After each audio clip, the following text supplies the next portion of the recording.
Thank you, everyone. Take a moment to recompose. I'm Melissa Castan, I'm Deputy Director of the Castan Centre here. I'm very proud to be able to introduce to you our next speaker, Australia's Aboriginal and Torres Strait Islander Social Justice Commissioner, June Oscar AO. June is a proud Bunuba woman from the remote town of Fitzroy Crossing in Western Australia's Kimberly region. She's always been a strong advocate for Indigenous Australian languages, social justice, women's issues, and particularly worked tirelessly to reduce fetal alcohol spectrum disorder. June has recently begun her 5-year term as Australia's Social Justice Commissioner, and today she's going to speak to us about children and racism. So if you'll join me in welcoming June. Thank you.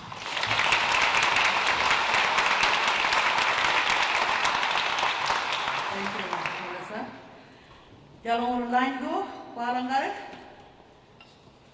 Yanang Waranga Yo Moy, Ingarango, Bunarango, Bunarangway, Warangiriano. Good morning, everybody. I address you in my first language, Bunuba. I'm an English second language speaker, and I pay my respects to the Bunurong and Wurundjeri people whose land we're gathered on here this morning. And I pay my respects to their elders, both past and present, and the generations to come. As Melissa mentioned, I come from the Bunuba people and Warangari, my traditional lands in the Fitzroy Valley, central Kimberley, Western Australia. The best time of the year up there right now. Thank you to Sarah Joseph and your team from the Castan Centre for Human Rights Law for bringing us together and inviting me to speak to you all this morning. Earlier I was reflecting on speaking here at an institute named after the late Ron Castan QC, who was a remarkable man, a steadfast human rights lawyer, committed to advancing the rights of Australia's First Peoples. And especially as we recently commemorated the 25th anniversary of the Mabo No. 2 High Court decision, we cannot forget those who stood by Koiki Mabo and his co-claimants to fight the decade-long legal battle which ensued.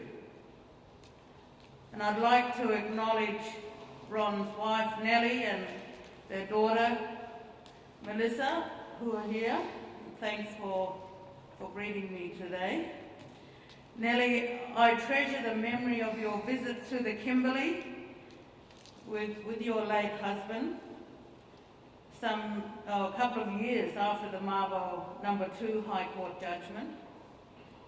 Your husband was such a wonderful and cheerful company who reached out to all he encountered with his easygoing manner and great sense of humour and conversation, and his yarns with the old blokes up in the Kimberley, the traditional owners up there, who felt at such ease around him and continue to remember him.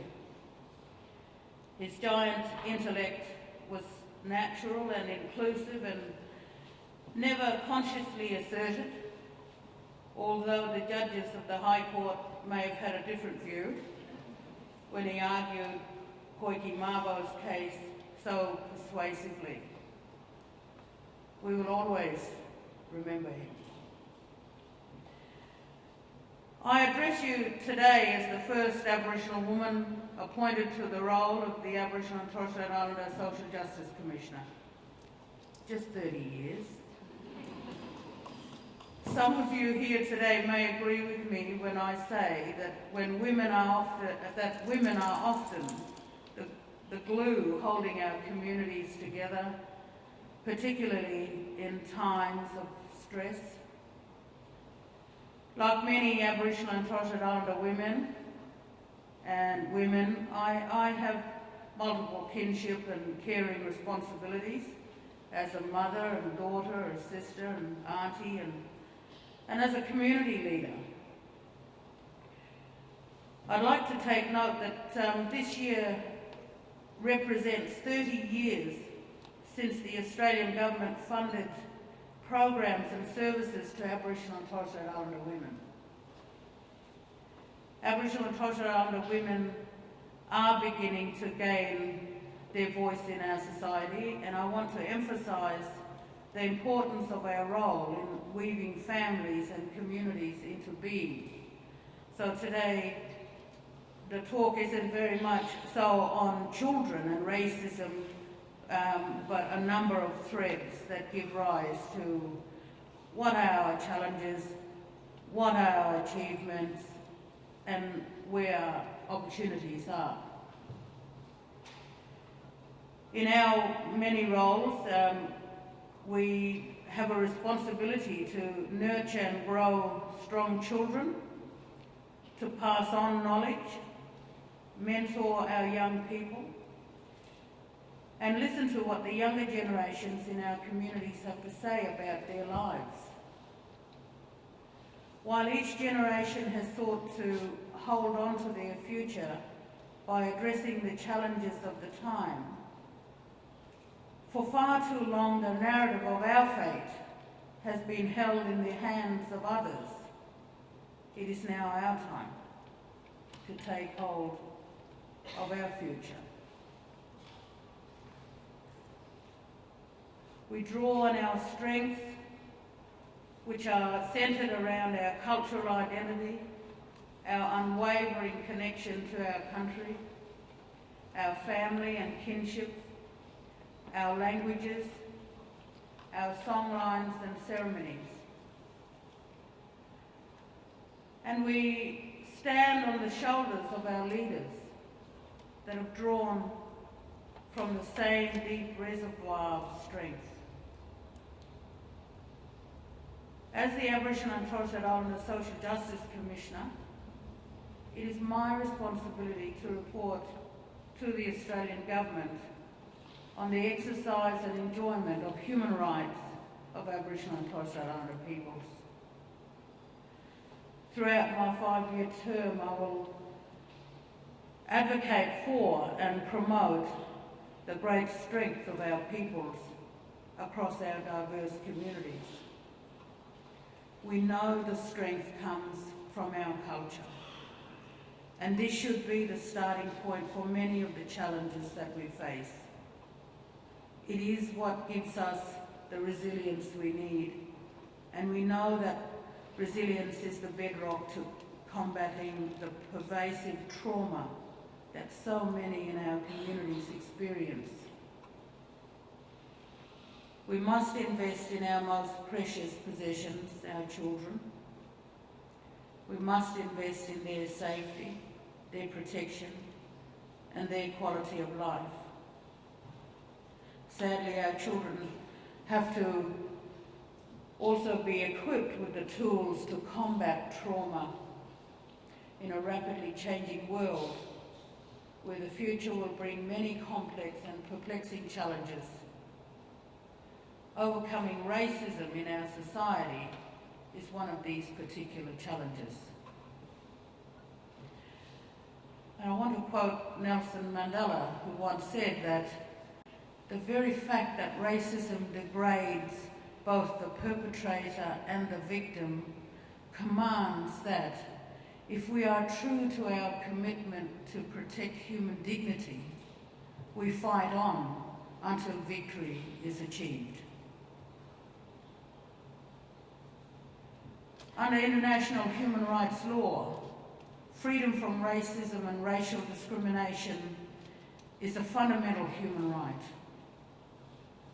Australia has an obligation to ensure that children are protected against all forms of violence and discrimination, not least any discrimination that is racially motivated.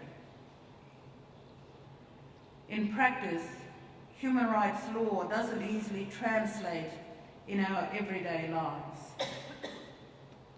For Aboriginal and Torres Strait Islander peoples, it can seem so unattainable that it becomes an irrelevant concept. During my term as Social Justice Commissioner, I want to make rights real for our people.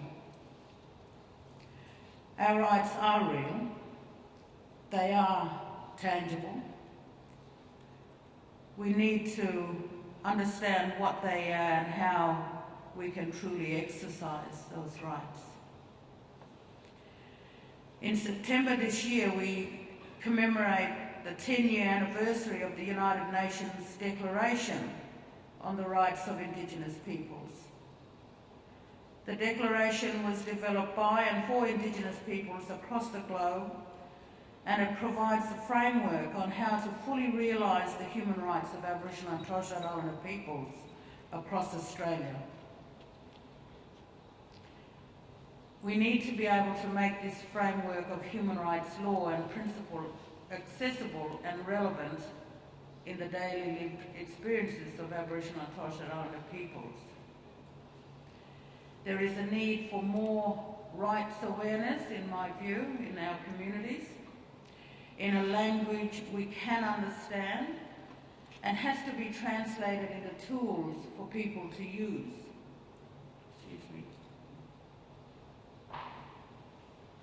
The language many of us understand is equality and equity. It is language that gives people fair and impartial access to their rights. The second article of the United Nations Declaration on the Rights of Indigenous Peoples states that Indigenous peoples and individuals are free and equal to all other peoples and individuals and have the right to be free from any kind of discrimination in the exercise of their rights, in particular that based on their Indigenous origin or identity. Remember that Australia has expressed support to this declaration.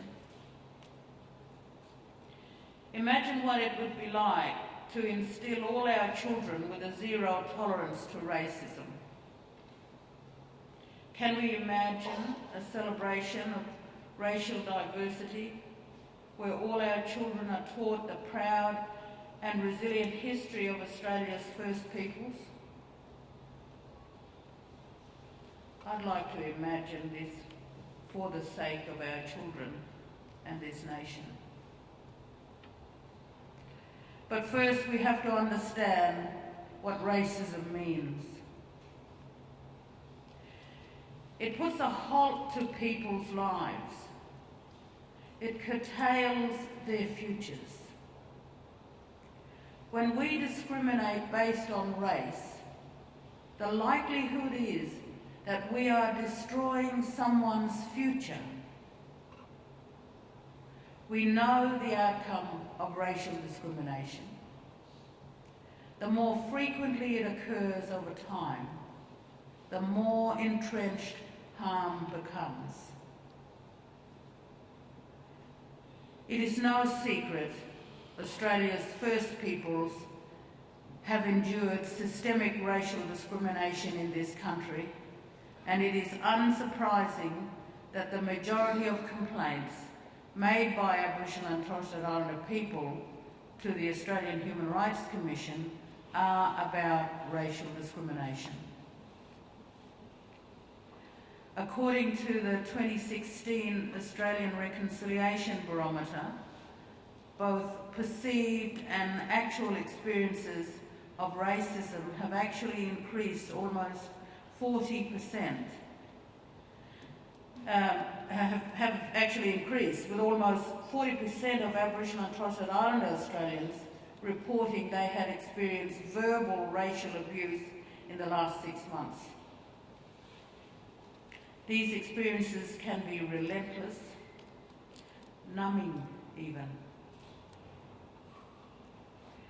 We often become so desensitised to the normalisation of social and institutional racism in this country that we do not think to call it out or make a formal complaint over the other priorities of daily life, and I've seen that over and over and over again. And we cannot escape the fact that Aboriginal and Torres Strait Islander peoples experience constant exposure to racism, profoundly influencing the education, employment, housing, health, and life outcomes for our people. It is true that there remains much unresolved, unreconciled, and unfinished business for our people in this nation. Australia's First Peoples have endured an intolerable amount of grief and trauma, which has had a splintering effect on our health and well-being for generations. There is no question that racism causes trauma. The brutal impact of colonisation that has displaced our people has left a great wake in its path and has had a devastating impact on our communities. The growth of Australian society has established its own structures to maintain this position, and brick by brick has engulfed us. This legacy has left us as aliens, almost, in our own lands, and lead to much of the structural racism and social disadvantage that we face today. As a result, many Aboriginal and Torres Strait Islander people live out our lives overshadowed by ongoing and relentless experiences of trauma. Cycles of trauma results in lifelong chronic illnesses and health implications.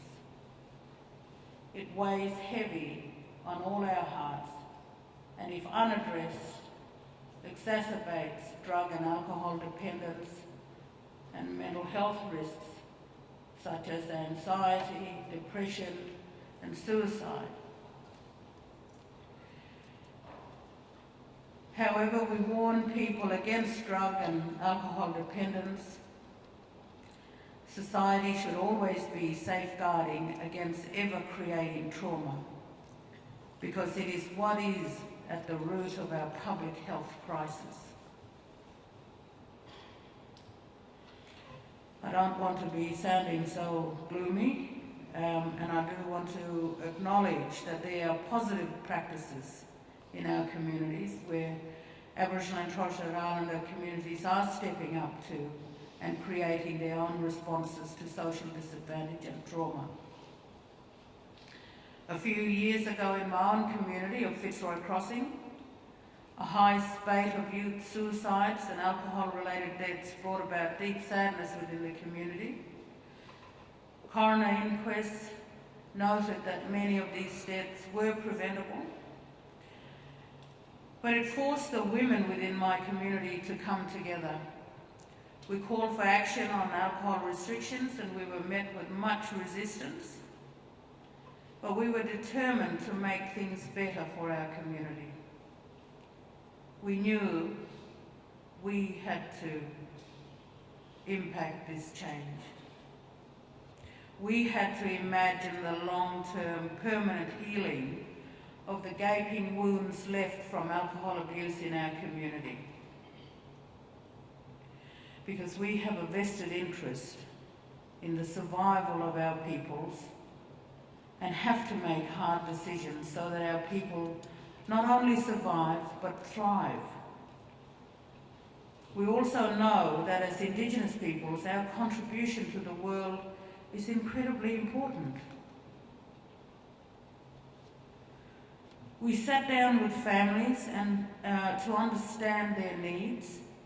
We built relationships with local authorities, with police, with businesses and government service departments.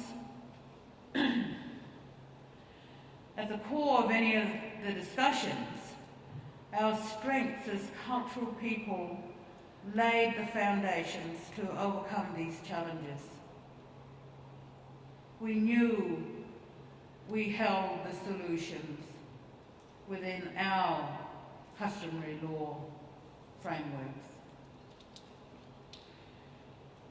While not flawless, our approach has resulted in multi-pronged engagement across all sectors of the community and the delivery of wraparound services to assist families in need.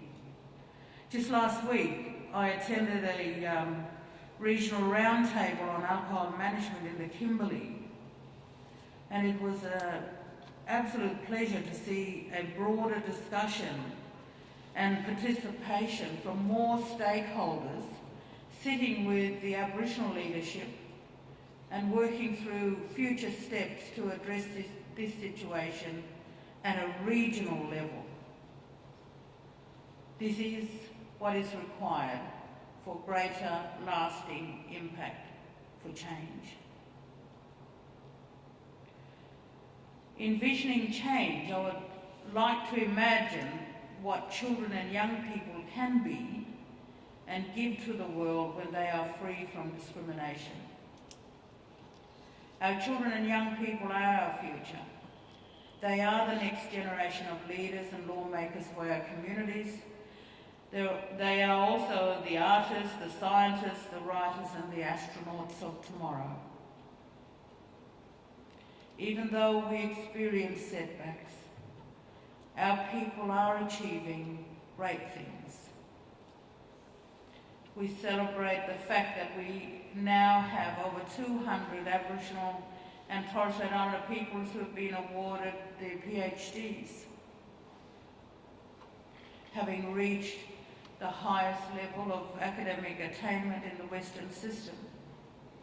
And we must never lose sight of our positive gains. We must also believe to dream big. Our children are capable of doing all of these things, and we better start believing it, otherwise it won't become reality. Almost 50% of the Aboriginal and Torres Strait Islander population is under the age of 22. That is a huge demographic coming through. We know that when a child is given the best start in life, that child succeeds throughout their life. We all, of course, would like to see our children and young people succeed. It is incredibly exciting to think of what our children can become and about the type of modern and inclusive Australia they will inherit. We have no choice but to get things right. This year also commemorates the 20-year anniversary of the Commission's Bringing Them Home report, which highlighted the pain and suffering of the children and families of our stolen generations. The Bringing Them Home report found that between 1 in 3 and 1 in 10 Indigenous children were forcibly removed from their families and communities between 1910 and 1970. Many of the descendants from the stolen generation still carry trauma of their removal and time separated from their families with them. Again, these laws are further evidence of the structural racism which has affected and inhibited the lives of Aboriginal and Torres Strait Islander peoples. The power of laws to control our movements and the survival and cultural practices of our peoples and the current rates of removals speak to the enduring effect of these policies which have paralysed us. Knowing what we know now from the Bringing Them Home report, it is almost inconceivable that Aboriginal and Torres Strait Islander children today are being removed at an even greater rate than when the report was released. Aboriginal and Torres Strait Islander children are now almost 10 times more likely than non-Indigenous children to be in the out-of-home care system. And it's frightening that numbers are set to triple by 2035.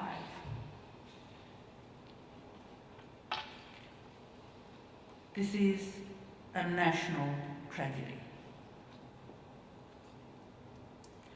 The child protection system is meant to safeguard the rights of children, keep them safe, with the best interests of the child being a primary consideration. I also believe our communities are supposed to be where children feel safe and protected. In this regard, the child protection system has a role in strengthening families and ensuring the cultural security of communities with the community. If a child is under the protection of child welfare, we need to consider the ways that that child remains connected to their culture, their identity and community, rather than to be taken away, cut off from the important things that may be able to provide ongoing strength throughout their life. I've sat with families who have had children return who feel so disconnected that they take their lives. It is sad to say that the child protection system has become a prerequisite for Aboriginal and Torres Strait Islander children and young people to enter the justice system. Alarmingly, more than half of Aboriginal and Torres Strait Islander children aged between 10 and 17 years are in juvenile detention. Over the last few years, we have seen increasing numbers of Aboriginal and Torres Strait Islander children and young people with complex behavioural and psychological needs being placed in the child protection system and juvenile justice system. There are many things we can do now to begin to break this cycle of trauma. However, what we are dealing with now is not acceptable. It is my view that these institutions are just not appropriately equipped to care for children, let alone Aboriginal and Torres Strait Islander children, or children with unique and complex needs.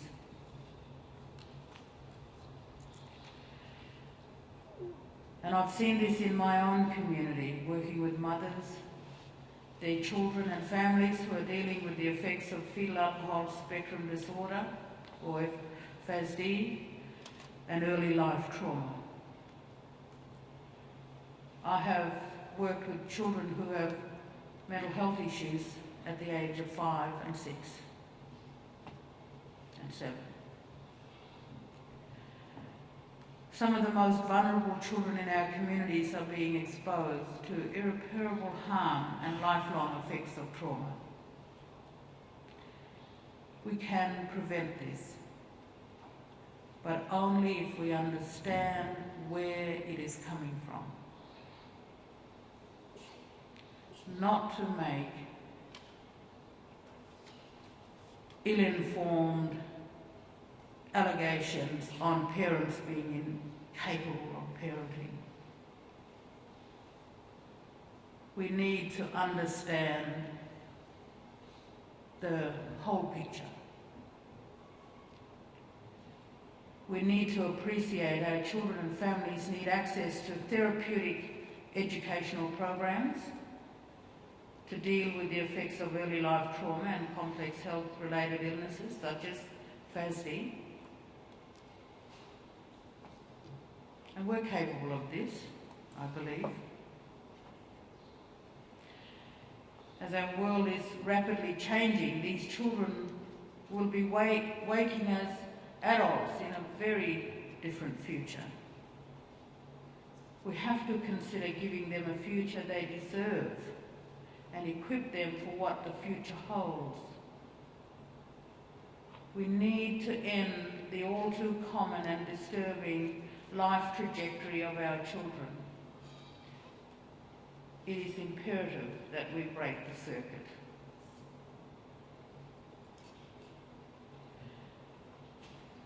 I'd like to just briefly talk about the plight of a young Aboriginal man, someone whose name might be familiar to you, Dylan Voller.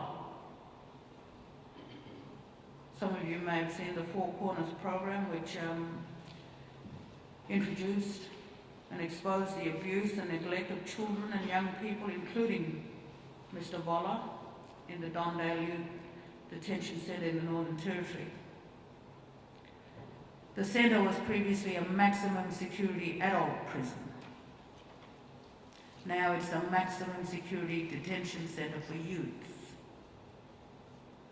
Of all youths detained in the Northern Territory, 95% are Aboriginal. Mr. Voller had spent time in the child protection system and had a number of encounters with the law before he found himself in youth detention at the age of 11 years. The majority of his life to date has been spent in youth detention. What seems to be a revolving door for many of our young people that further descends down into a life in adult prison. The treatment of Dylan Voller and other youth at the Dondale Detention Centre was the tipping point for our nation. The Royal Commission into the Protection and Detention of Children in the Northern Territory has heard appalling evidence of neglect and abuse of youth detainees.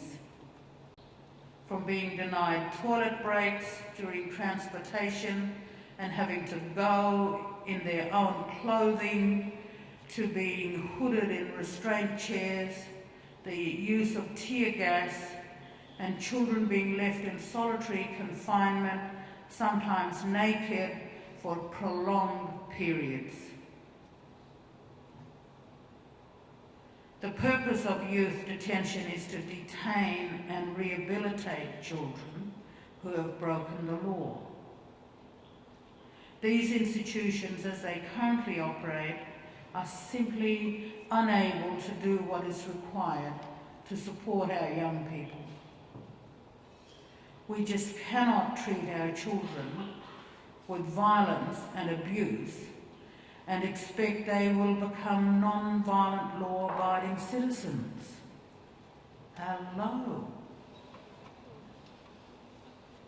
As we await the Royal Commission's findings and recommendations, more stories of prison staff and people in positions of power harming children at the Dondale Youth Detention Centre is distressing and simply unacceptable. Although I am an optimist at heart, we must have hope, and we must not give up demanding the change we need to heal our communities, our families and our children. I'm quietly optimistic to hear that Mr. Voller, now a young adult, has received a suspended sentence, which, with the right supports, provides him with a chance to grow with opportunities for a better future. And as the rest of you, in the last couple of days, Dylan again appeared on our television screen and has become a strong advocate for youth and is seeking a seat on the Alice Springs Local Council. So good on him.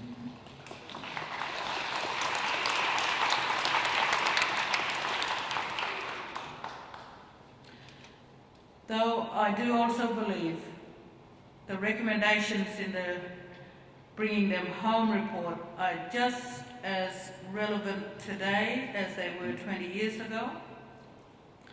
There is a resurgence and urgency to implement recommendations made in the past now.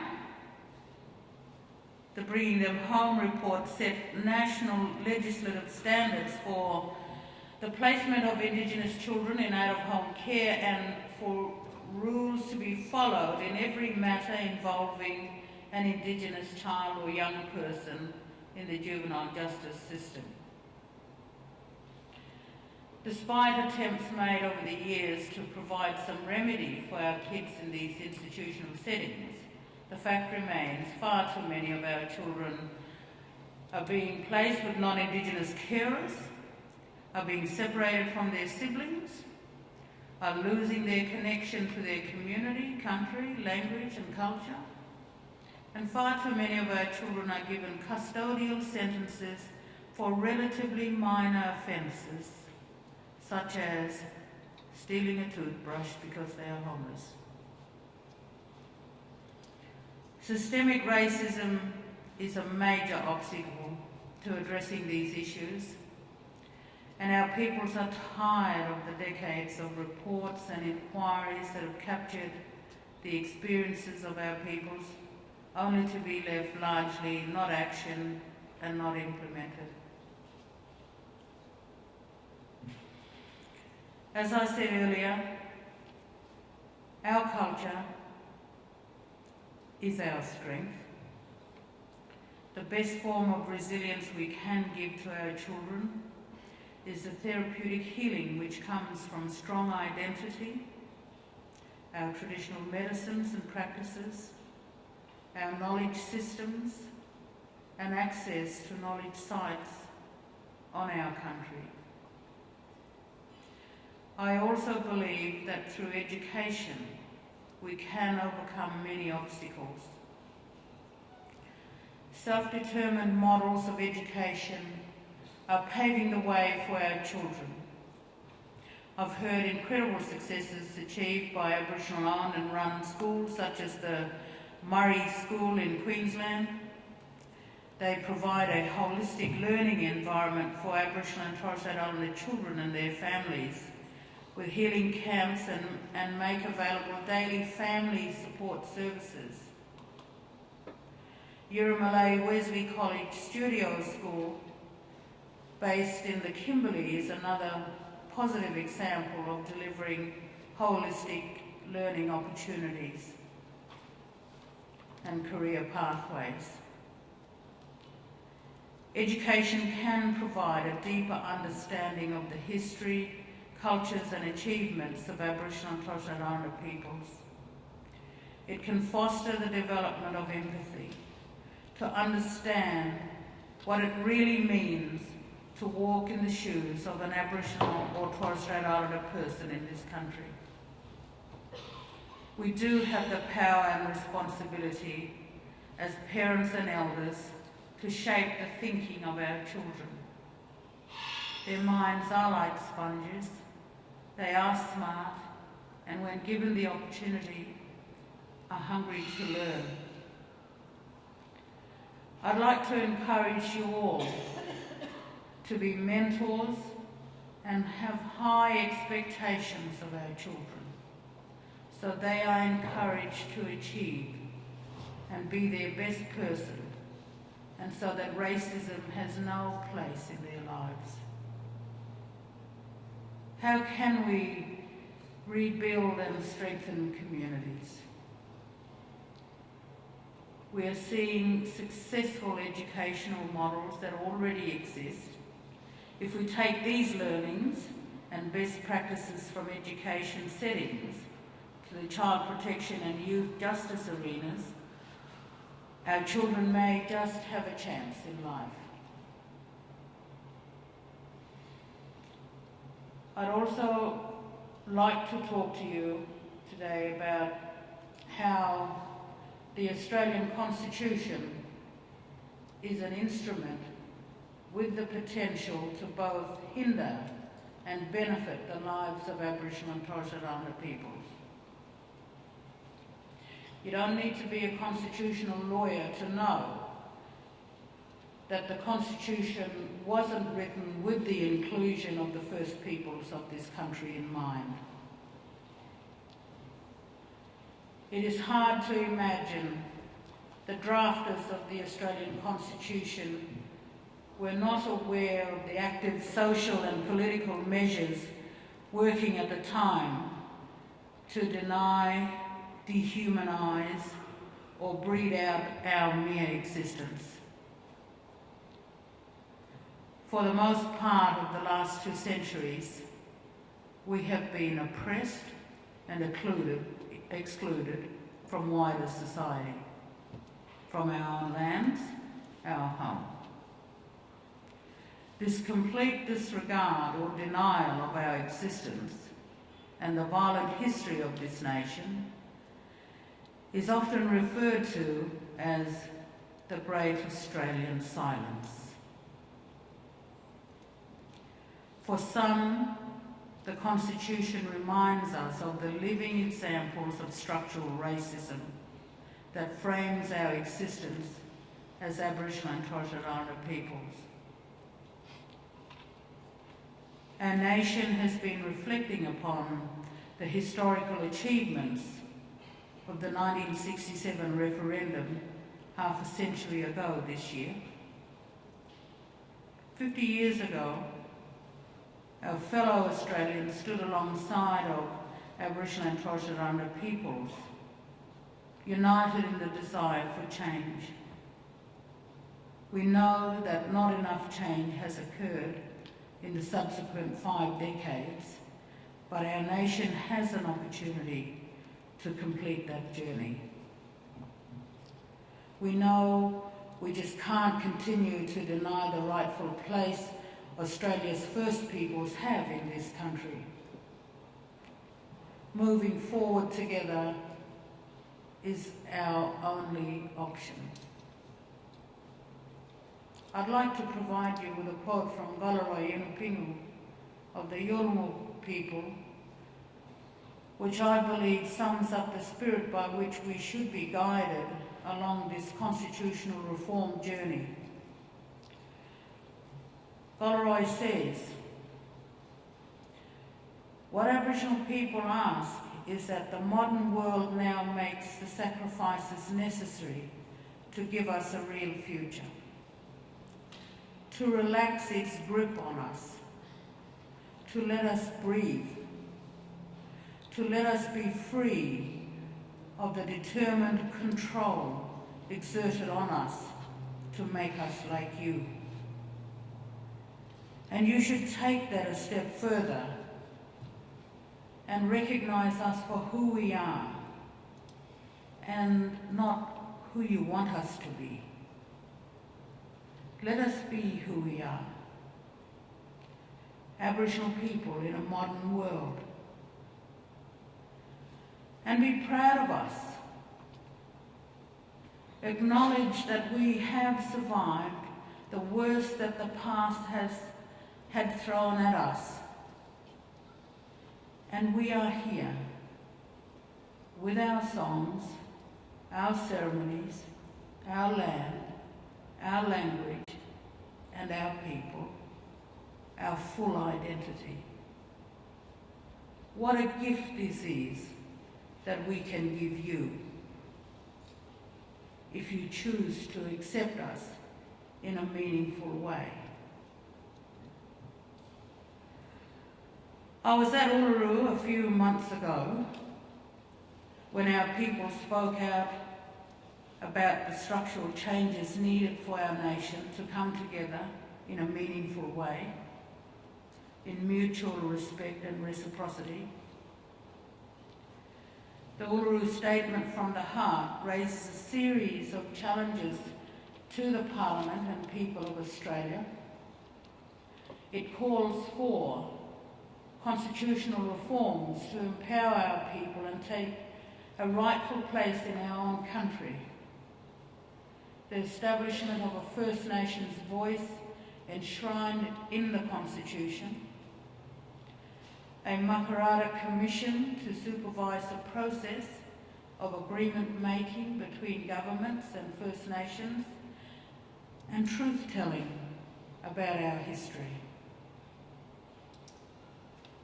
These calls for structural change are not new. For generations, Aboriginal and Torres Strait Islander leaders have been calling for these things. Now more than ever, history and the future for our people to be self-determining needs to be set right. In fact, Indigenous peoples across the globe are feeling like this now. That although our desires for a more humane society aren't new, the urgency to create it is.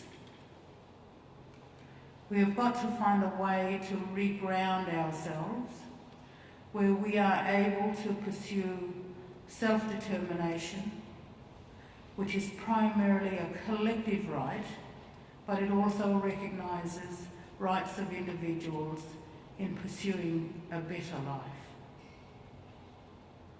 The changes made to the Constitution in 1967 empowered the Commonwealth to make laws for Aboriginal and Torres Strait Islander people with the implied intention that these laws would be for our benefit. While there are only limited examples, we have seen occasions where the Australian Constitution has served as a powerful instrument in asserting our right to be treated as equal citizens. Ron Castan himself was adept in arguing for the Racial Discrimination Act 1975 to protect Indigenous people's rights. In Mabo No. 1, the High Court had to consider whether Queensland legislation aimed to extinguish the claimed rights of the Meriam people to the Murray Islands was constitutionally valid. The High Court agreed with Ron's argument and found that the Queensland legislation contravened the Commonwealth Racial Discrimination Act 1975, applying the principle of non-discrimination in the enjoyment of property rights. And without the victory in Mabo No. 1, the High Court would not have heard Mabo No. 2. For the most part, the Racial Discrimination Act has provided a degree of legal protection for Aboriginal and Torres Strait Islander people who experience racial discrimination. However, it is important to note the Act has been suspended on 3 occasions at the expense of Aboriginal and Torres Strait Islander people's rights. One of those occasions was to enact the Northern Territory Emergency Response, or the intervention, as it has become known 10 years ago. For our peoples, emergency responses, such as the NT intervention, inquiries and reports, have become a substitute for action. And whilst I have real hopes for what recommendations come out of the Dondale Commission, we know that real change requires a generational commitment, not bound by political cycles, that works with us to shift how Aboriginal and Torres Strait Islander peoples are currently able to participate in Australian society. We need structures, schools, safe places where we see ourselves reflected back to us, where we are respected, but also where our voices are heard. I don't mean having a separate society for our peoples, but one where we clearly see a place for ourselves in what exists around us. Sadly, many of our people don't see this as a part of their lived reality. Decades of powerlessness and feeling voiceless have really led to where we have arrived at with the Uluru Statement, and more recently the Referendum Council report recommendations. They are demands from our peoples to finally address the structural racism which the Australian nation is founded upon, in a way that gives our peoples a permanent say in the matters that affect us. The nature of the challenge that we face is complex and overwhelming, but for the sake of our children, we must tackle this one step at a time, one person at a time, one policy at a time. A voice gives us the ability to do that. On that note, I would like to finish with a comment about the legacy of Ron Castan. He was a man of extraordinary integrity and wisdom, who understood well Australia's history and contemporary social and political character. He was someone who I remember as being a genuine believer in arguing the merits of a case for the benefit of this nation as a whole. As we enter the serious process of political decision-making about the appropriate question that the Australian Parliament decrees should be put to the Australian people at a referendum about recognising Indigenous peoples in Australia's Constitution, we should not shy away from being courageous and arguing for the right question. And we should never underestimate or prejudge the wisdom of the Australian people, who we know from the 27th of May 1967 are more than capable of doing the right thing. Thank you.